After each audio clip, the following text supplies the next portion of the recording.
Good morning, good morning, good morning. Another day. Welcome. I hope you are having a good time and that things are well. Thank you very much. I'm happy to be back this morning. Yes, some nice things that we want to talk about. I'm going to be talking about, just put off my phone again. I'm going to be talking about social media profiles, really creating those powerful social media profiles, regardless of which platform you're really on, but things that you need to think about if you really want to get results on social media, and if you want your profile to work for you 24/7, without you having to always be the one sharing and doing all of that kind of stuff. Just to, when somebody does land on you, one, to find you. Two, if they land on your profile, does it do what you want it to do, and do you get the outcomes that you're looking for? There's much more to it than just that, but we will cover all of that in the session. So let me get on the screen here. Good morning. I hope you are well. Thank you very much for joining me. I hope you've got a nice cup of freshly brewed coffee, or if you do the one from the can, the Frisco's and the coffee icer and those kind of things. Well, enjoy. Thank you very much for joining me on this Sunday morning. I'm really excited to share some things with you today. Just first off, how are you? Are you doing well? Is the family or everybody doing well? What are you doing in these times to sort of stay busy? I hope you saw my session yesterday on 21 things that you must focus on now during this time. And we said that, you're not going to get through all 21 of them, but I think there's some great ideas there for you to be able to get that, or to choose some of those to focus on. It'll keep you busy. One, it'll keep you sane, but you're also going to be positioning yourself to be able, when the recovery comes, that you're in the best position possible. And you'll see that a lot of the things on the list are things that you always want to do, but you never get time for. So we also released a PDF yesterday on LinkedIn. I distributed it on LinkedIn. I will also distribute it on my WhatsApp list, and I'll probably send it out to my email list as well on Monday. But if you want that, just go check out on LinkedIn. On my profile, there is a PDF that I shared, and you'll be able to download. If you go to my profile, you go to the activities, and then there you'll see, if you look at the posts, you'll find the PDF that I shared there. Anyway, so let's get cracking. Good morning, Kobus, on LinkedIn. Kobus Klein, thank you very much for saying hello. Please say hello in the comments or in the chats. If you can do that, I'll appreciate it. Let me also see. Again, we are Terence. Good morning, Terence. Welcome back. I've got some regulars here, so thank you very, very much. I really, really appreciate it. I hope it is because you're getting value, and that it is entertaining in some way or form, and that it's for us to build this community, and let's share and let's spend some time together, so we don't get that that real social distancing, that we just physically distance from one another. Good morning. Alrighty, so let me do this. So today I'm going to do it a little bit different from the previous days. I've got just some slides that I want to share with you. I want to tell you a story and so forth. Good morning, Surieta. Lekker om jou hier te sien. Baie dankie dat jy hier is. So I'm going to be doing that. So let me just share my screen. I know that, when I first started doing live streams to LinkedIn, I only did one really, but when I applied, there was this whole list of things of what I'm allowed to do and what I'm not allowed to do. And one of them was talk about LinkedIn for some reason. And I looked at the best practices document yesterday, the new one. I haven't seen that one before, but it doesn't mention anything about that. But I'm trying to get it, as generic as possible, and talk about social media in general. We're going to talk about the difference between networks and media. We're going to talk about how do you decide, should you be everywhere? Are you only on one? And then I'm just going to look at how do you build a powerful profile. It's just some of the ways that I think one could do that. And I'll be keen to hear some of your input this morning about what's working for you, etc. So please share with us in the comments or in the chats. I really, really appreciate if you can do that. And if you do it on YouTube, I can pull it up on the screen as well for others to see. All right, so let's do that.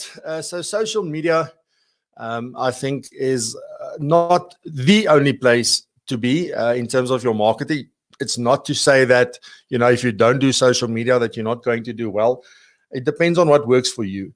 But it is definitely one of the things that you cannot ignore. You cannot ignore the fact or the power or the reach of social media. You cannot ignore the fact that everybody is on their phones, a lot of the time.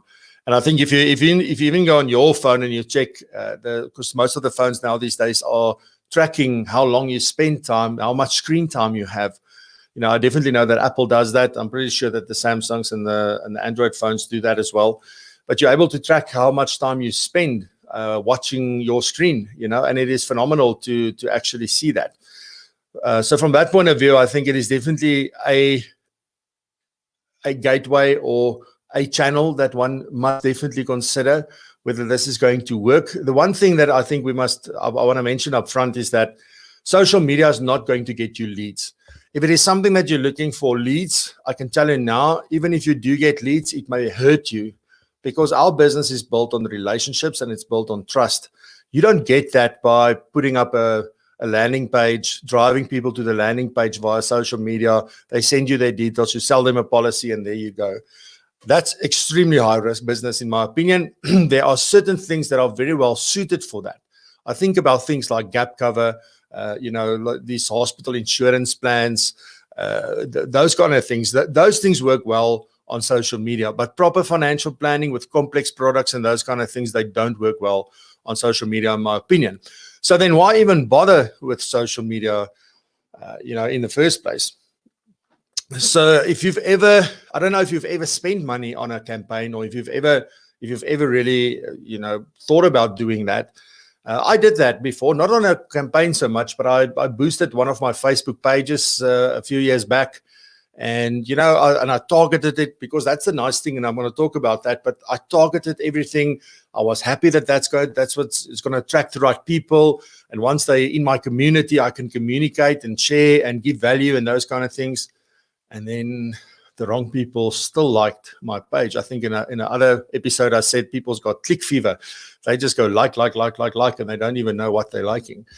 But anyway, so if you've ever spent money, I think by the end of this session, you'll see that it is not necessarily to spend money on social media. Everything I do on social media is organic. I try to get as much reach as possible for free. Not because it's for free, but because I feel that I'm then reaching the right people. I may not be reaching as many people as I like, but I'm reaching the right people in that sense, because I can either engage with them directly or I connect with the right people. And because of that, if they share, it still gets in front of the right people, because we tend to share the same kind of audience possibly. So first, I want to take you back. Please travel back with me in time. Like Back to the Future, almost 1 March 2000, when I left Liberty. I worked for Liberty before. I left Liberty, and I started a IT business with my brother-in-law called JF Computer Services. What we did was we sold computers, we sold software, and we did, what else did we do? Oh yeah, of course, we did the internet. So we had an internet franchise. It was still back in the day of the old dial-up modem, which I absolutely still this day, I think that's one of the most interesting, noises that it'll stay with me forever. Some people may not know what we're talking about, but and I think it comes from the time when I grew up. My very first computer was a ZX Spectrum, and I was thinking maybe I must do a session on old tech, like maybe talk about how computers have evolved over time. But anyway, I don't know if that'll be of interest to anybody. If it is, let me know. If it isn't, then that's cool. I'll make the video for myself and just keep it. I won't post it. But anyway, so back in the day, the ZX Spectrum worked with a tape that you connected the tape deck to the computer. It would then play that tape, and it would make the same kind of noises as the modems did. And then obviously the modems came, and that's how we connected to the internet. And we bought this franchise, paid 25,000 Rand for it back in the day. And we decided that we want to go big with this franchise. I mean, this was like, the internet was just starting and everything. So we decided, okay, so how do we get our business and the internet offering that we've got, how do we get that out to other people? So I just for reference, at the time I lived in Henneman in the Free State, and the business was situated in Welkom. So we had a whole office there and everything. So it was a proper setup. And we decided to advertise in the Vista. The Vista was the local, what do you call it? The local newspaper. Like you would have the Krugersdorp News or the Roodepoort Record or the, I don't know, the Four-Way something. But you get these regional newspapers. And it was that, but it was almost the only newspaper there. There were a few small ones, but the one that got delivered to everybody's houses every week on a Thursday was the Vista. So with that, what I did was we took out a nice advertisement, full color, stands out. It cost us about 5,000 Rand back in the day, so which was a lot of money. Now in hindsight, today it's not that much, but we advertised there. And so we started on the 1st of March, and we obviously then went through, everything was done before then. And then on the 1st of March, we said, okay, let's advertise. And because the Vista only came out every Thursday, we got it in on the 9th of March. So on the 9th of March, the advertisement went in. We got to the office very early because we were excited to sort of get the calls. And, sitting there and chatting and everything, lo and behold, the phone rings. And I can remember, like, we were just like jumping up and down and very excited and just celebrating this, that I almost missed to answer the call. But I answered the call and I said, good morning, goeiemorgen, JF Computer Services, how can we help? Who can us help? And the guy on the other end said to me, this is so-and-so from this place. We saw your advertisement in the Vista. And I went like, yes, this is working. And then he goes like, we just wanted to know if you also wanted to advertise in our newspaper. And I went like, that was so disappointing. And I went like, no, thank you. And I put the phone down. And that's what often happens, eh? I just had these visions of like, we're going to be busy. We're going to be bouncing off the walls. We're just going to be like sign up people. And that's what's going to happen. And that's absolutely not what happened. And this kept on happening a couple of times after that, 3 or 4 more times. And then obviously we that advertisement was in the Vista, that 5,000 Rand paid for 4 weeks. So it went in weekly for a month. And exactly, it's all that happened. Nothing happened. Nobody phoned us. Nobody called us. Here and there was somebody, but it wasn't really working. So we just thought, okay, we obviously need a different strategy. And then one day, I don't know, I just decided that, you know what, let's do something that, why not? I mean, we were young. I was 21 at the time. No, I was 21, 22, 23. I was 23 at the time. And I was just thinking, you know what, let's just go do stuff. I mean, what's the worst that can happen? So we went, and what we did was we went to the Welkom flea market. And in the flea market, those of you that may be from there originally, it was a very, I don't know even if it still happens. I haven't been there in years. But it used to be like in front of the municipality. We had this big, this is an actual photo of there. And even there on the right-hand side, by the way, if you look at that big brown building, a very good friend of mine has actually worked there. And then if you go to the right, there was Nedbank and things. And then our offices were just in that road up there. So we were very close to there. And what it was is just obviously a normal flea market. But what we did is we got 2 little tables. So you should imagine this. So 2 little tables, and then obviously we men. So all I got was a black tablecloth that was draped over the tables. On the front of the tables, I stapled on there, just with 2 staples at the top, stapled big, like I think they were about A3 or A2, I'm not sure, but they were quite big posters. And all it had on was a black and white poster, and it was actually very dark blue. And on it said, Atlantic Internet, 55 Rand per month. And that was it. There was nothing else on there.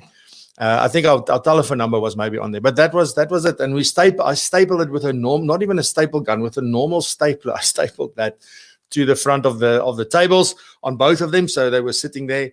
And then what I did was we've also had these 2, beach umbrellas. But here's the thing: so one was a yellow London's Dry Gin umbrella. The other one was a red Coke umbrella. So yeah, that's what we had. So we are there, black tablecloth, posters, and these these liquor advertising umbrellas. So that was brilliant. Anyway, and then we had these little A5, again, monochrome. So it was just printed in one color. It was a white little flyer with it looked exactly the same as the poster, just in a small format. And all we did was we handed these out. And for those of you that know me, I'm not somebody that's going to just walk up to you at a conference or hello, I'm Francois, who are you? But I'm very shy and very reserved in that manner. So we didn't go into, like, as you can see there in between the stalls, there's these walkways. So we didn't go into the walkway like you would find at a lot of the expos where people just trying to hand you flyers and you never even look at them anyway. And then what happened was people would see, because remember the internet was new, so it was like, oh, what's this? And then they would come up. So if they shown any interest, I would get up and say, can I answer any questions? Can we do this for you? And I then handed them pamphlets, obviously, so that they can take it with. And I kid you not, for the next 6 months, we signed up 30 people a month because of that. That is where we got it.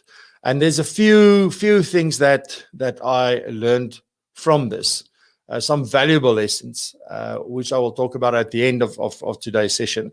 But it was really, really some amazing things. And remember, this is way before social media. I mean, I guess that's social media in the old days, really going to the flea market and networking and handing out your information.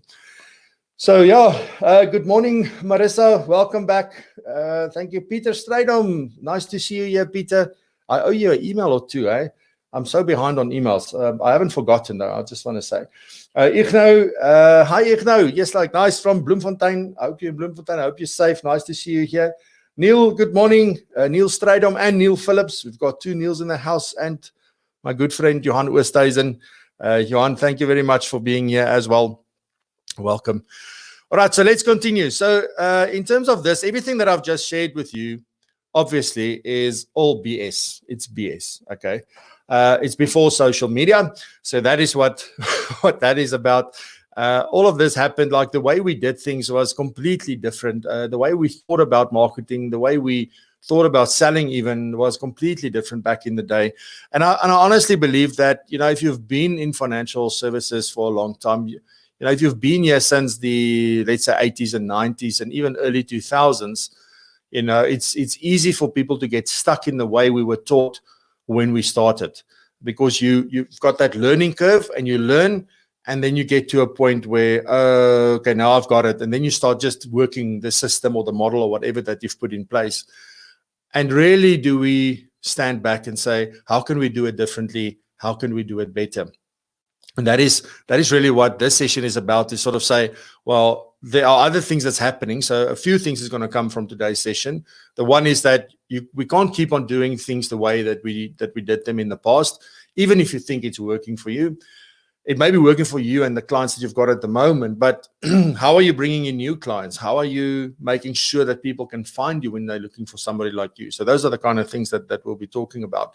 Now, before social media, obviously, we only had a few things that we could really advertise in or market in. So obviously newspapers, like we've tried. And I don't know, it's like maybe back in the day, like always, also I know that lawyers were never allowed to advertise. They're not allowed to. I think they can now.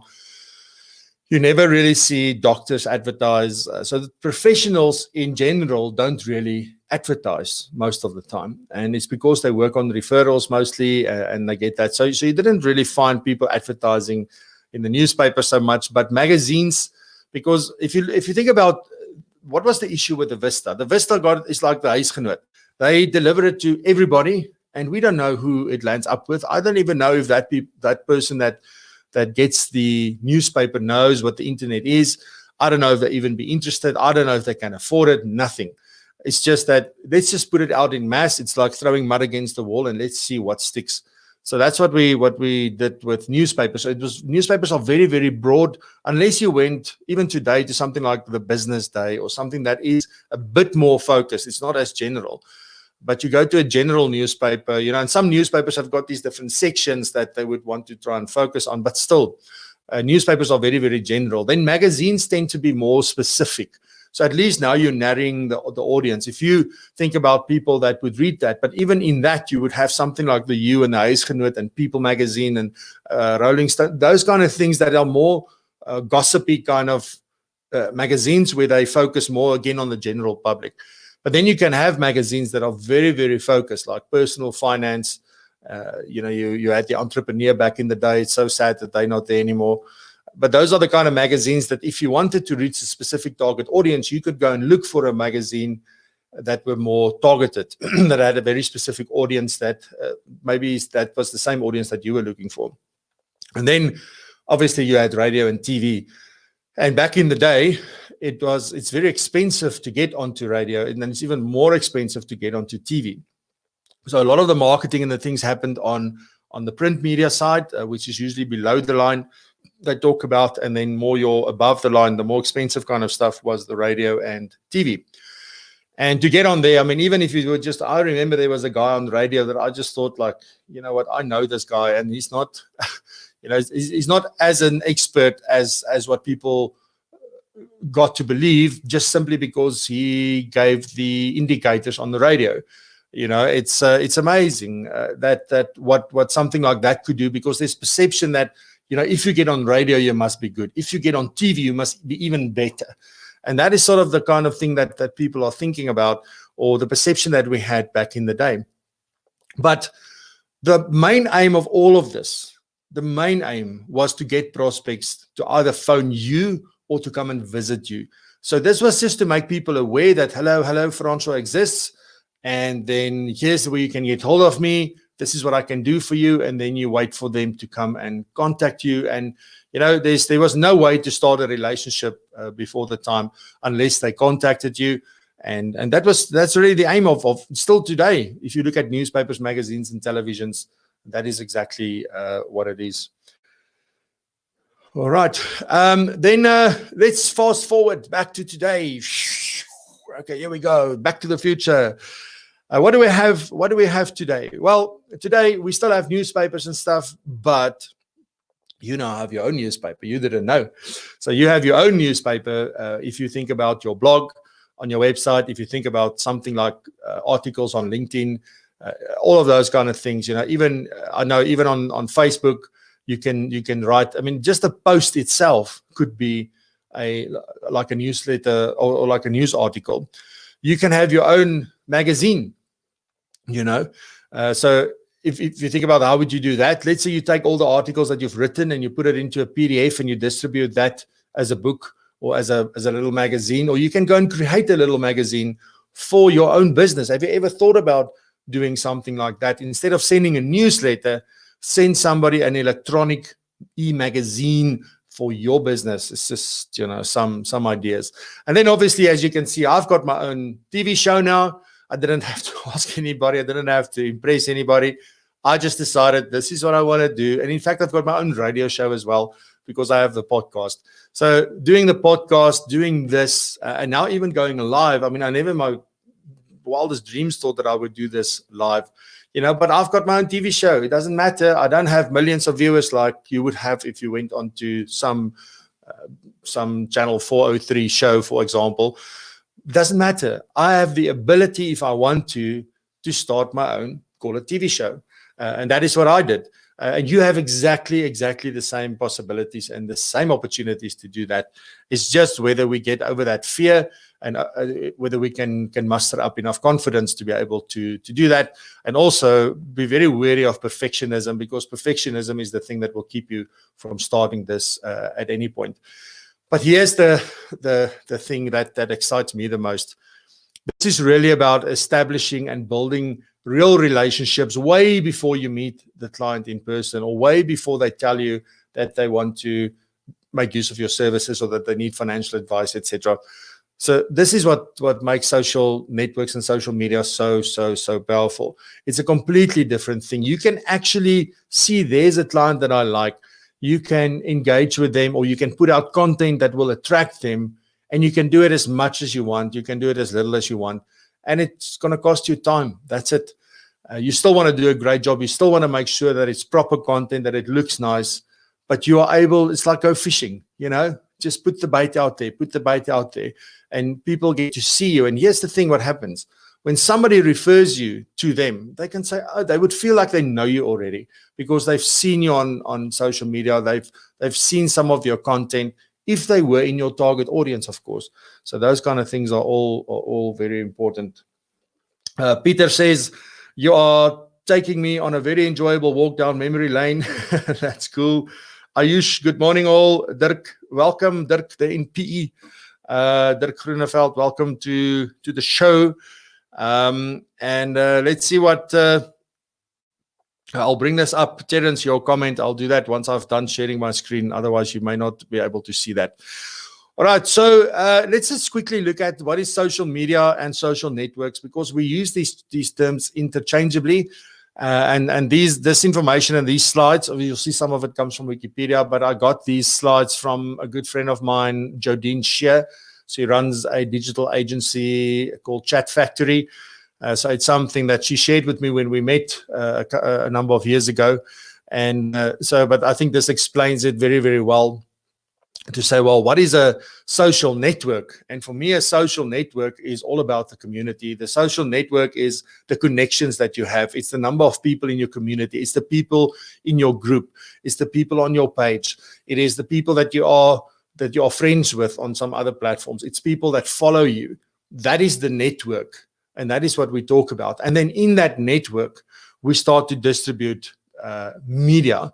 And that's really what we're doing. So if I look at networking, it is really like, just everybody. It's the people. It's the person that is part of that community. That is what it's about.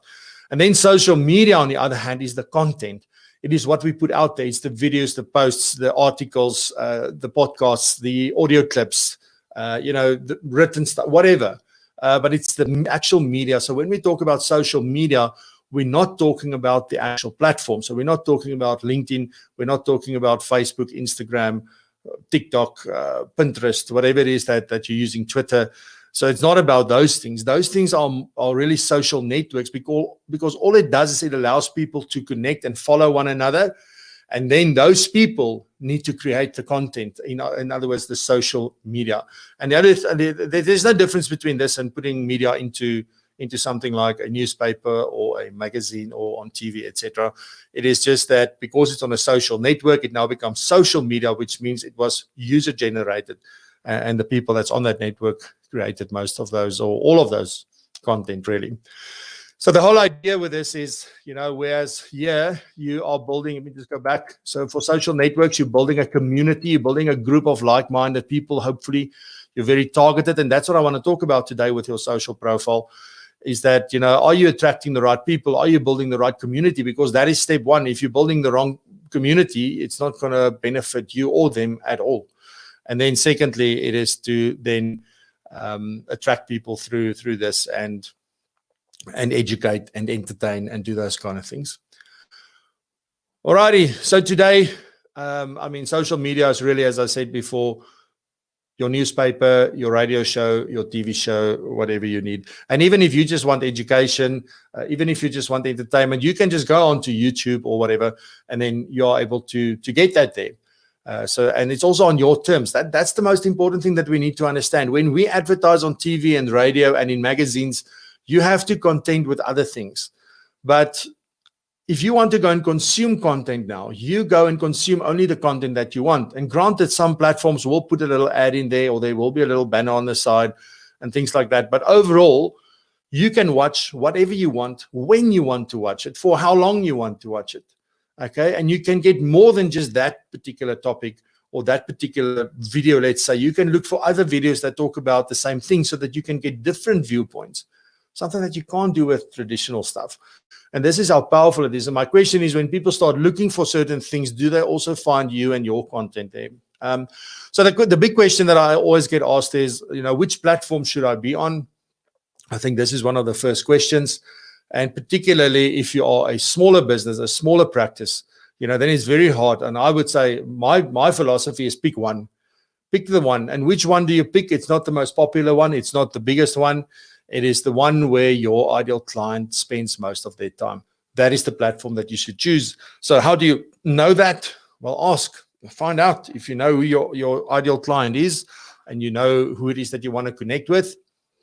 And remember, you can go and look at your existing client base and ask them, what do they use most? Where do they spend their time? Where would they like you to communicate with them, etc.?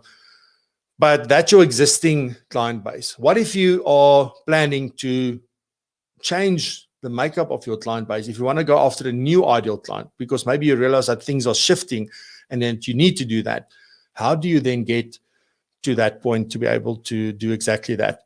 So for this, I mean, there's Facebook, Instagram, Snapchat, Twitter, YouTube, LinkedIn. Should you be on all of them? Some of them, as I said, for me, it's you choose one, specifically if you're smaller, and rather go all in on that one than trying to be everywhere. I, for instance, am only on LinkedIn, and I've got a Twitter account, but more so for the podcast. I'm not very active on Twitter. I'm not a big Twitter fan, but and I've got, if you go look for me on Facebook, you'll find me. And if you look for pages of mine, you'll find it. We've got our tax business has got a Facebook page, not active. Circulars Online has got a page there, because I started those things before I really got to know LinkedIn, and before I committed 100% to LinkedIn, because for me, that's where my ideal client is. That is where everybody that, in financial services spend most of their time on there, because it's a business platform. So that's why I chose that one for me. And I'm thinking, like, with these live streams, should I also make it available on Facebook and those kind of things? But no, I don't, because my ideal client is not there necessarily. And if they are there, they're doing other things. They want to, relax, and they don't want to see me there doing business as well. They want to see me doing business on LinkedIn. And then when they go over to Facebook, they want to catch up with family and friends and just, laugh at cat videos and those kind of things. So I just want to talk a little bit more about LinkedIn, and then I'm going to go into the social profile thing. If you think about LinkedIn, a lot of people or different people have got different views around LinkedIn. Some people think it's a place where you go look for work. That's just if this is only for recruitment. So it's for people looking for a job or for people looking to employ people. So in that same vein, it's only for businesses who's looking to recruit. So on the one hand, it's those people who are unemployed, or they just tired of their job and they want a new one. So you come to LinkedIn. You never see anybody on LinkedIn until they look for a job. Then they come to LinkedIn to do that. And the perception is then, as I said, also that businesses are there only to recruit. But I've got a bit of a different view. I think LinkedIn is there. It gives you the opportunity to showcase your unique self, where you can be yourself. And we spoke about this yesterday as well. And I think it was Kobus that mentioned as well. You have to stay authentic to your brand. And whatever that means, you don't want to create this online persona. And when people meet you in person, it's like, who the heck is this? This is not the same as it is on what I saw on LinkedIn or any other platform. So it's really, for me, a place where you can showcase your unique self. But there's one thing that everybody knows, and there's one thing that everybody definitely agrees with, and that is that LinkedIn is a place for business. When you go to LinkedIn, you expect that you are there for business. So either you're there to make a new connection, you're there to start a new relationship, you're there to market or to be marketed to, and in some instances, you will also be sold to. So, and you also need to sell. But it's just in what ratios do we actually do that? Because for me, mainly LinkedIn or social media in general, the thing that I use it most for is for branding. It's creating awareness. It's getting the word out. Yes, we advertise our sessions that we have. Yes, we advertise products we've got. We do that because you have to. But that is not most of the time. Most of the time, what we're doing is trying to add value or just make people aware of what we're doing, what we stand for, our philosophy, those kind of things. And then show where are you involved? What are you helping with in terms of different aspects? So that's really what LinkedIn is about for me. So really a 24/7 networking event, I would say. I don't know if you agree.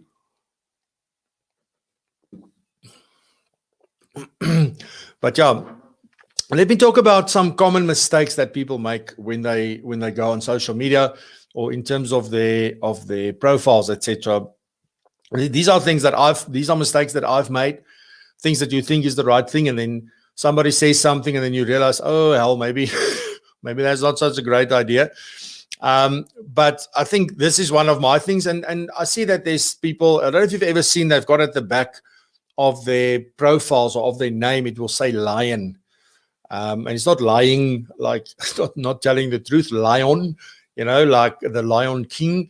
And that stands for LinkedIn Open Networker. So meaning that they are open to connect to any and everyone. And that's great, because that could be a good strategy depending on what kind of business you are in.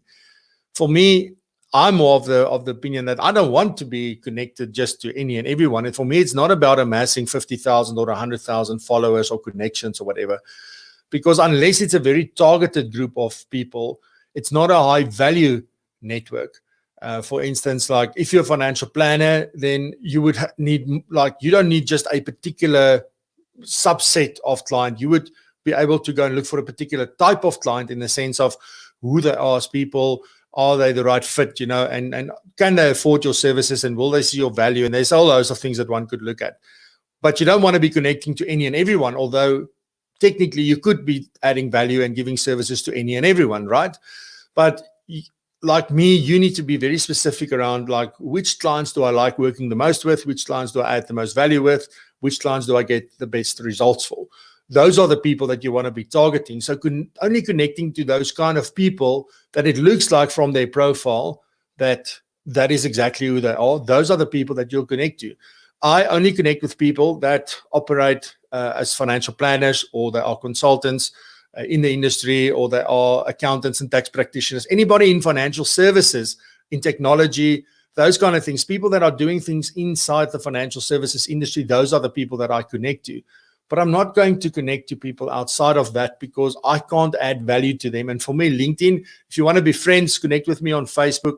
But if you don't want, if you're there for business, then be very, very targeted with that. That's my view, and that's my strategy, and that's how I go about it.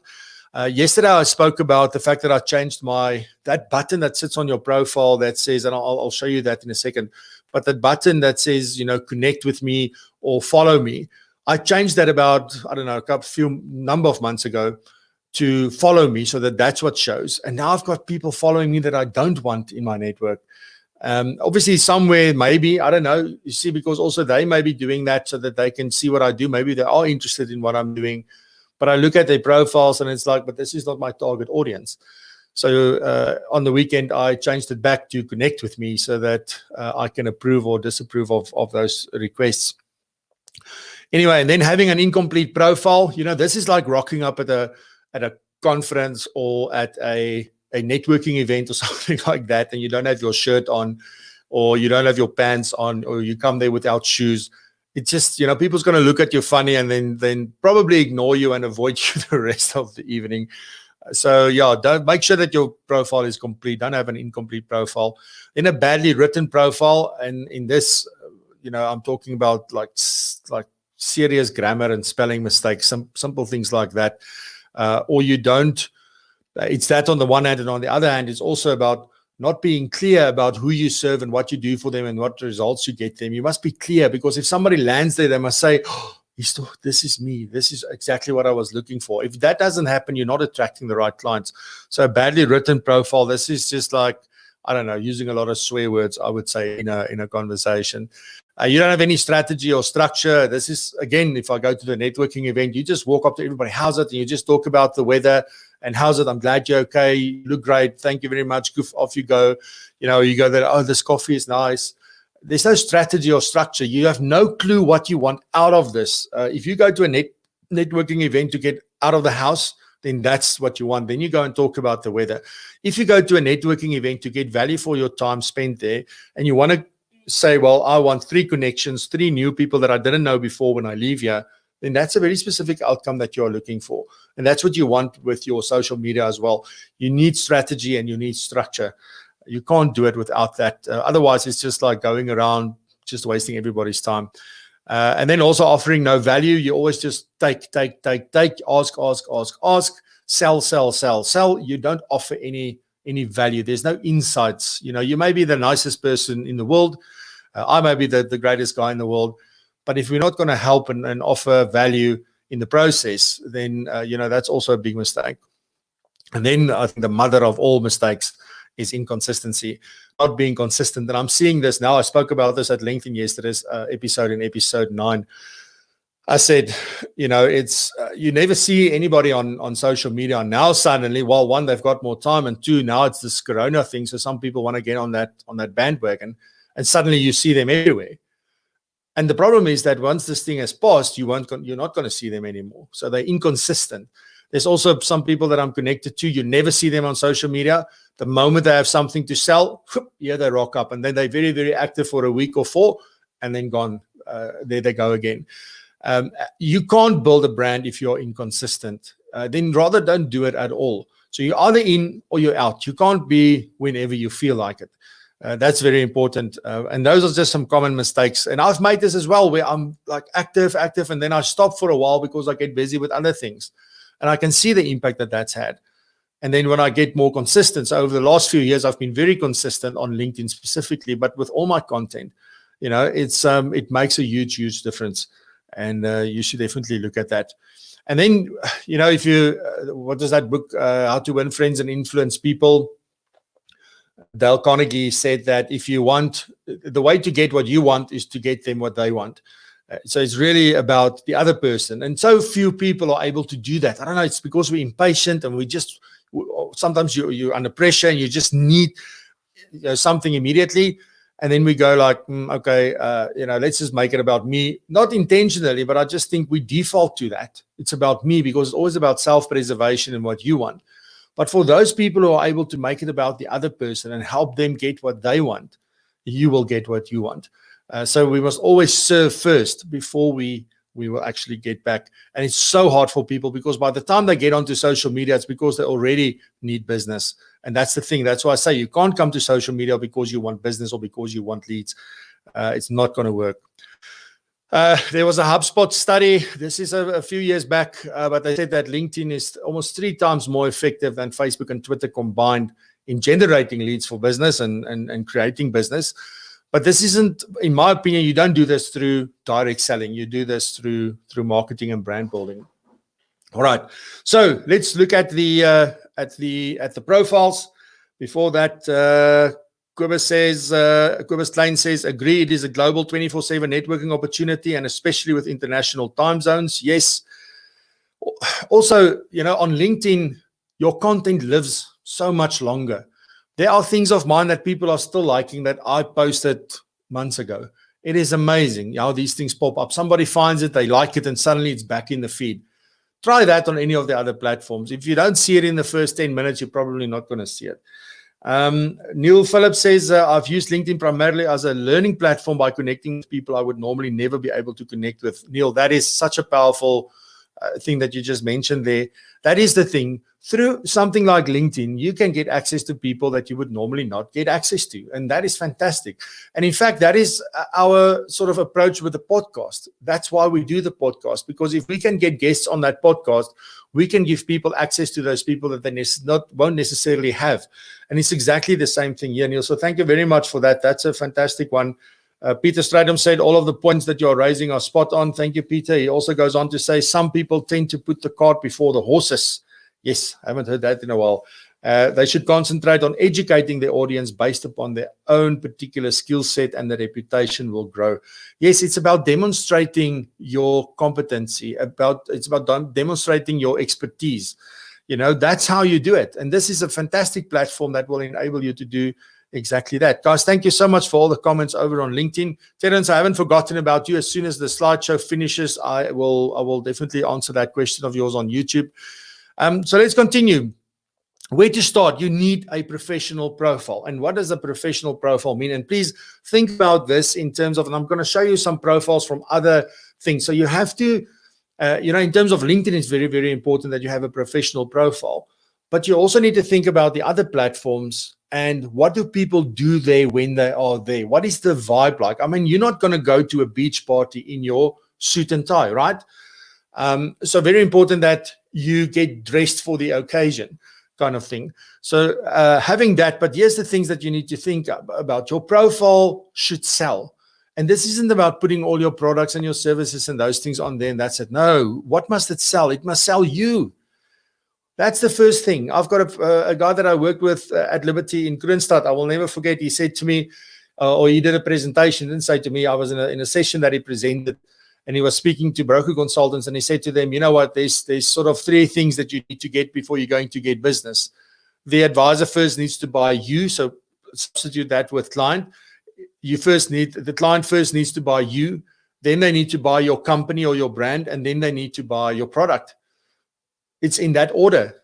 So you can have the greatest business, the greatest company, but if they don't buy you as the person, you're not going to get to that next stage necessarily. I'm not talking about these huge, well-known brands where people are, I mean, most of us don't have that kind of brand where people just know who you are, or they just know your business if they hear your business. It's about you at the end of the day.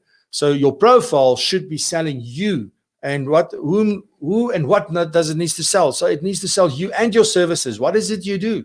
And it must do that to your target audience. So those are really the 3 or 4 things that I feel is very, very important, and that's lacking on most people's profiles. Because what happens on a lot of profiles, you start your profile, you can import a CV, for instance, and it looks like your CV.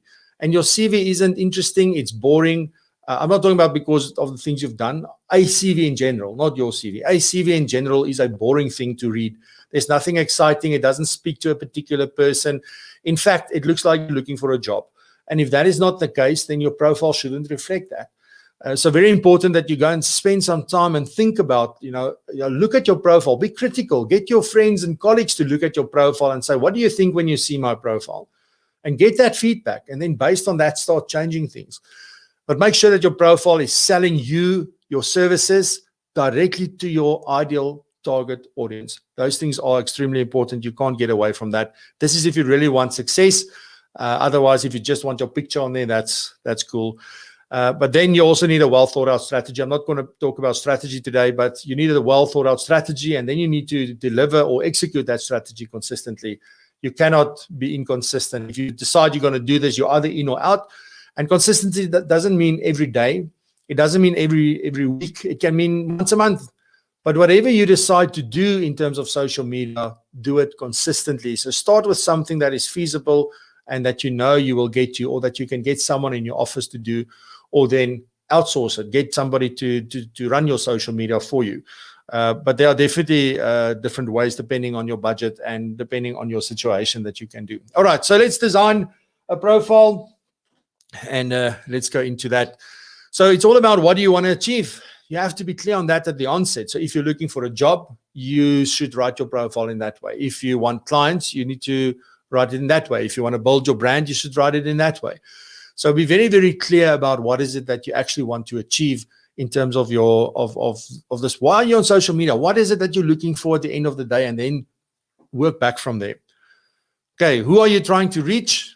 Very, very clear, because I'll see a lot of people will say, like, I help 7-figure businesses, for instance, or I help 6-figure businesses, or I help burnt out entrepreneurs, for instance. They are very, very clear on who it is that they help, because you can go like, oh crap, that's me. I feel like that. Oh, that's special. That's me.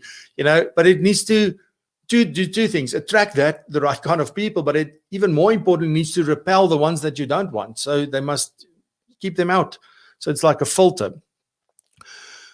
And then you also need to explain how can you help them.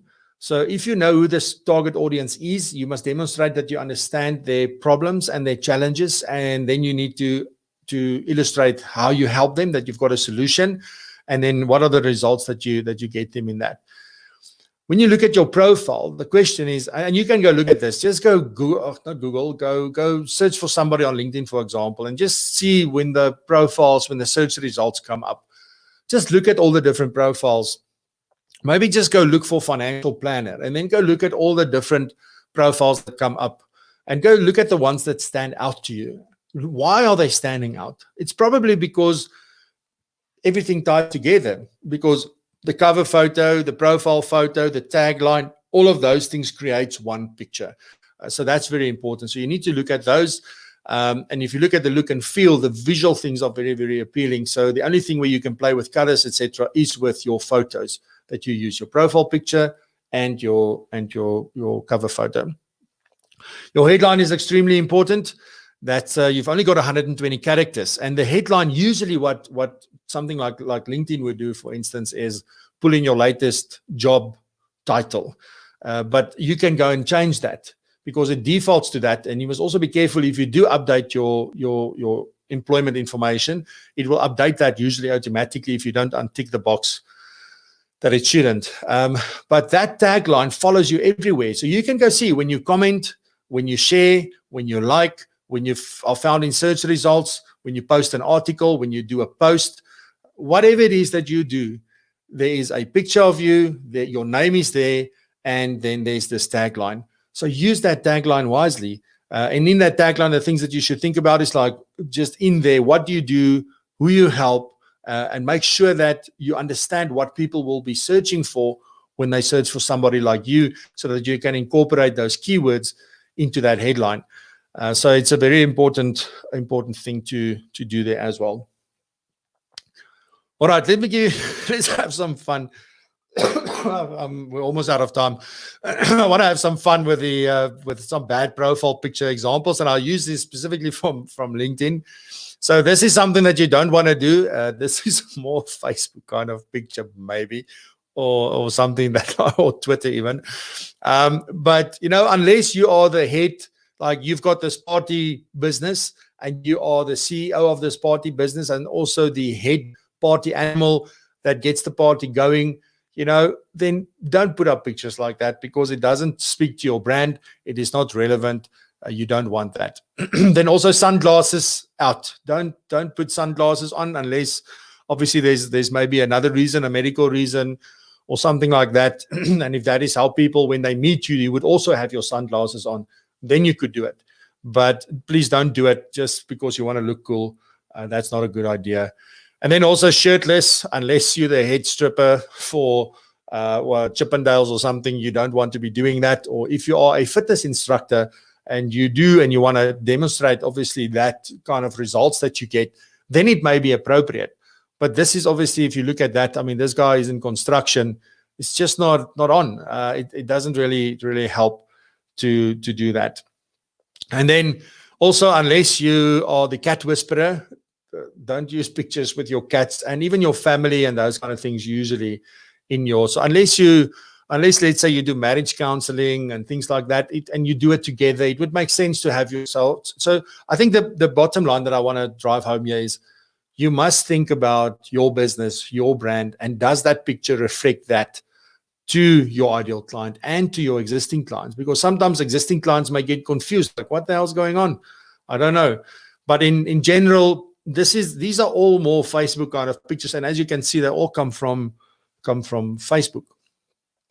And then also, yeah, I know some people get weird when you take pictures of them, but don't put up one fake pictures, and don't over animate the picture with smiles. And unless you Skulk Poseidon, who is extremely funny, he can do stuff like that. You and I, please, we shouldn't be doing things like that. And that is sort of the things. So what should they look like? So let me give you some good examples. And what's very important with these things is like just see the sort of how, because this is Gary Vaynerchuk. Gary Vaynerchuk is very well known in terms of social media presence and social media marketing. He's not the only one. There's lots of them. But I like the way that he does things because it's like he understands the consumer, he understands the behavior, he understands the platforms, and just see what he does with all of his with all of his profiles on the different platforms. This is Gary's profile over on Twitter. It may have changed since I did this, but there you can see he's got the headphones on. It says communication. I'm communicating. I'm distributing information, which is exactly what Twitter is about. It also shows that he may be an authority because not everybody gets headphones on their head necessarily. Well, that's the perception anyway. And you see that he's using his cover photo there in the back to show that he's talking about wine or that he's launched a new product. So you can do things like that as well. Then on Facebook, I'm your friend. You see all his pictures. He's got this 5 that he's showing. It means something very specific to him. So he doesn't just do that. It's with specific intention. But see how he's dressed. He's cool, collected. He's just, relaxed. So he's your friend. Then over on YouTube, just shows he's a performer. You can see he's busy speaking. This is what he's doing. So it absolutely conveys that message that, yeah, I'm a speaker, I entertain, I educate, I do all of this. And that is what you see on YouTube. And then look at him. And if you know him, he never wears a suit, like never. Never, never, never. And even look at him over on LinkedIn, what he does. Just look at the whole picture. If you look at his profile picture, okay, it's friendly, it's open, but neatly dressed. And then you've got the cover photo, which demonstrates that, you know, his business, and the black and the white, just it pops. And then obviously you've got that purple pinkish thing happening there for Vayner X, you know, that pulls your attention. And I don't know, I find that often a pop of color is what pulls your attention, and that will make you stop to look at something rather than just scroll past. But I mean, if you can look at those 4 things, you know, it clearly says exactly what he does in the specific areas. And this is what we should think about. So forget about all the other ones. If you're only on LinkedIn, then this is the way that you should do it. If you're only on Facebook, then that's what you should do. If you're only on Twitter, then that's what you should do. So still, it is not to say, well, I'm this, like, you know, match the platform and the audience and how they behave on that platform, because it may very well be that you're sharing audiences between LinkedIn, YouTube, and Facebook. It's the same people, but they behave differently there. They expect different things there. And that's also why I say, when you do a post, don't post the same post, exact same post to all of the platforms. You know, you must customize it so that it fits the communication style there.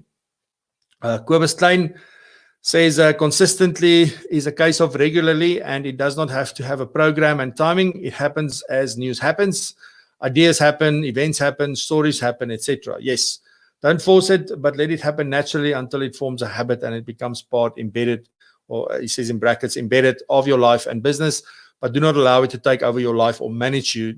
That is critical, Kobus. I fully agree with what you're saying. As soon as this thing is starting to impede, is that the right word, on your business and on your productivity and those kind of things, then it's not working for you, it's working against you. So don't, because it's so easy to get into, because it's quite exciting when people start commenting and liking your stuff and engaging with you, because that's what you want. So be very, very careful of that. All right. So when you design your profile, you expand on the headline in the summary first. So that summary, you know, you've got your name, then the headline.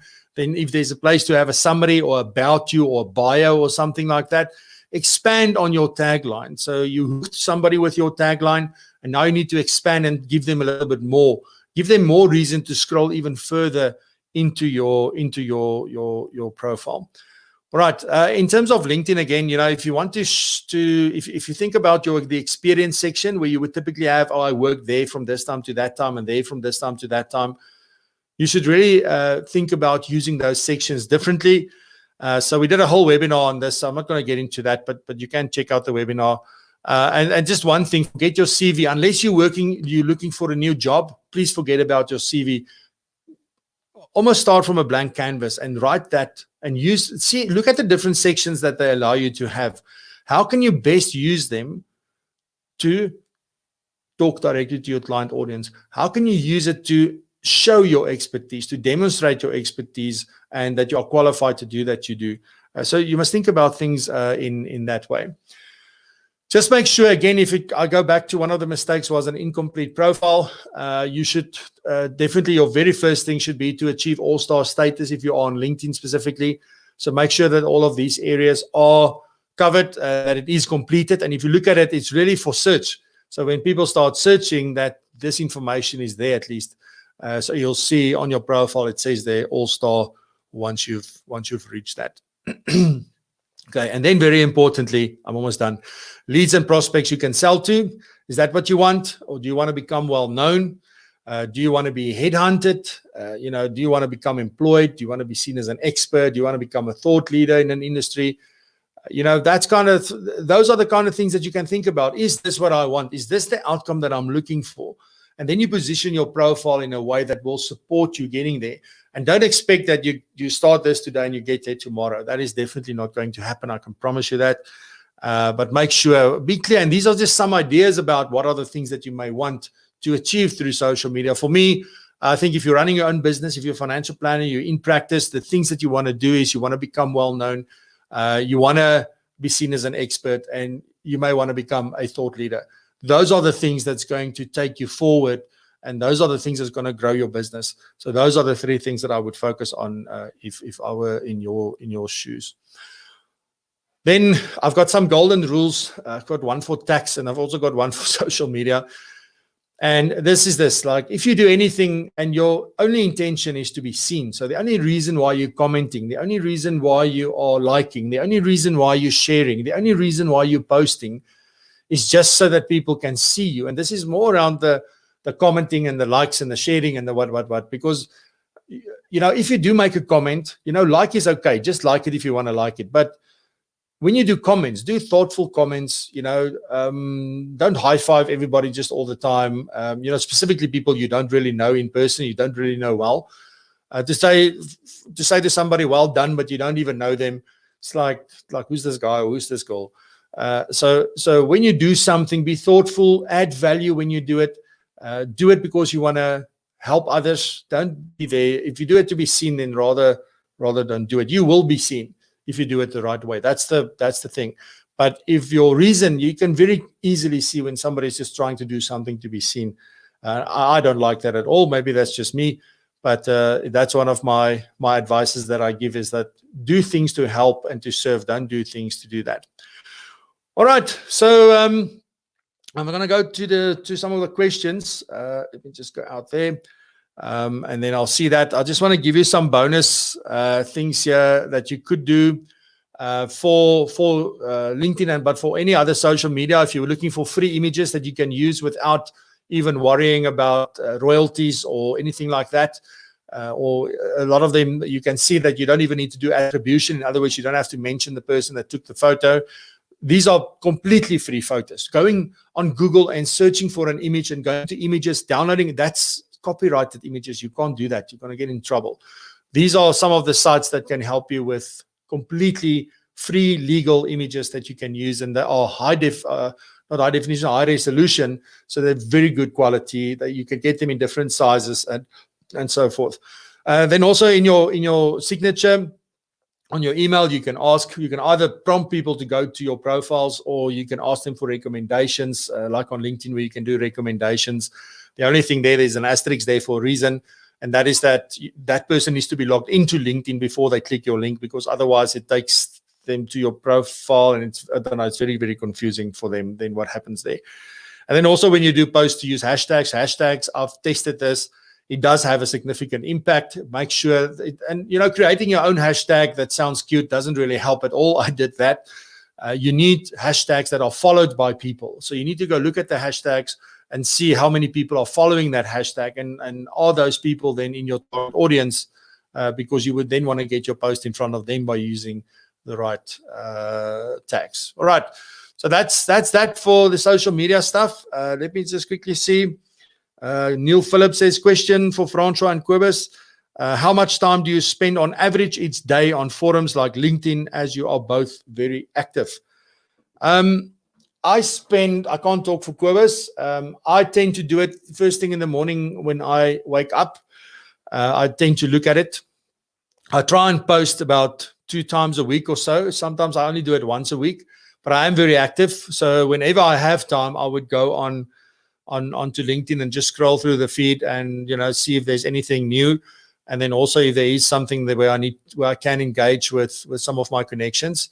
But I don't spend that much time. I spend a lot more time on YouTube, actually, you know, learning and watching videos, etc. Not cat videos and funny, entertaining videos.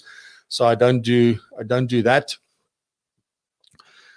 Let me just stop the sharing here.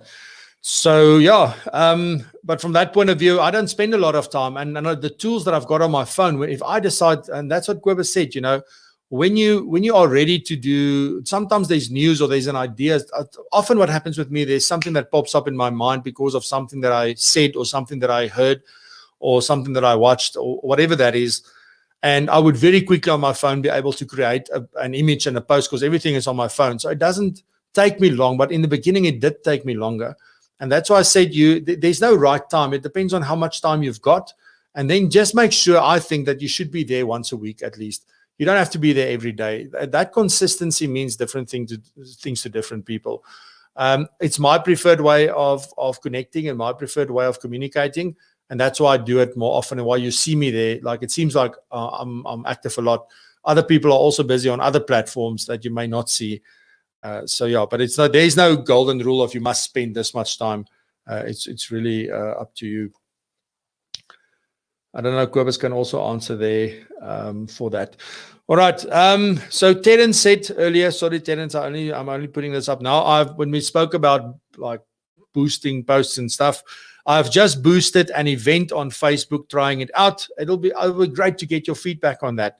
Interesting stats. Over 80% ladies have replied and 99% on their cell phones. Yes, that's very, very interesting stats. But I would like to know, once you have the session and you get to know the people, are they in your target audience? Or is the idea behind this to help any and everybody that needs help? Because it depends. And here's what I would do. If I can build, so I would like to build my community organically. And then when you do posts, you can boost that post within that community, because then it doesn't go outside. You can limit those who needs to see that, because organic reach is obviously down, except LinkedIn gives you great organic reach still. But some of the other platforms are very limited in the organic reach that they give you. So if what you want to do is build that community organically, because then it's targeted and focused and you decided who's going to be in there or not. And then within that, you can boost posts, because that would make sense, because then you know that's your target audience and you limit it to that specific audience. I just want to read what Kobus is saying. He's answering on Neil's question here. I would not be able to put it down to a specific time, as it varies over periods, events, and as life happens. I do not schedule time, and I use my time as efficiency allows. I focus on one primary platform and try to make my LinkedIn, my CV, my blog, my Twitter, my Instagram. And he's done that very, very well. And that's it. You need to also figure out, how are you going to use the platform that you choose? Okay.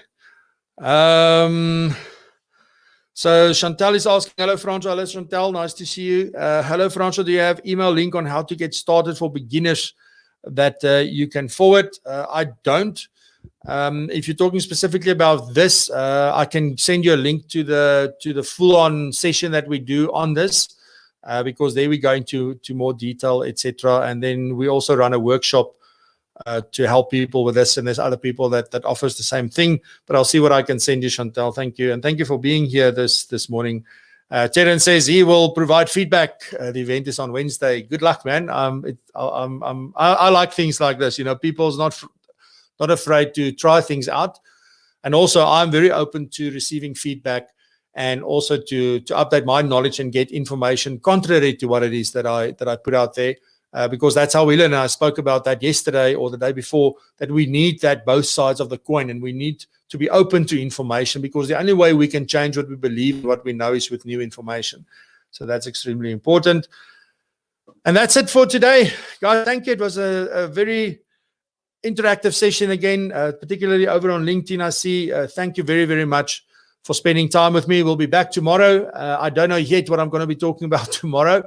I will look at it this afternoon and decide, and then I will post that. So have a look on. I'll always post it on LinkedIn, and then I'll also share it on some of my other platforms and WhatsApp, etc. But thank you very much for spending your day with me or your morning with me. I hope you enjoyed your coffee and that you got a lot of value from this. If there's anything that we can do, otherwise, if you've got any ideas for topics or things that you would like me to talk about, please let me know. Send me an email. I will be glad to do so. Otherwise, I'll see you tomorrow morning at 8 a.m. Thank you very much, and stay safe.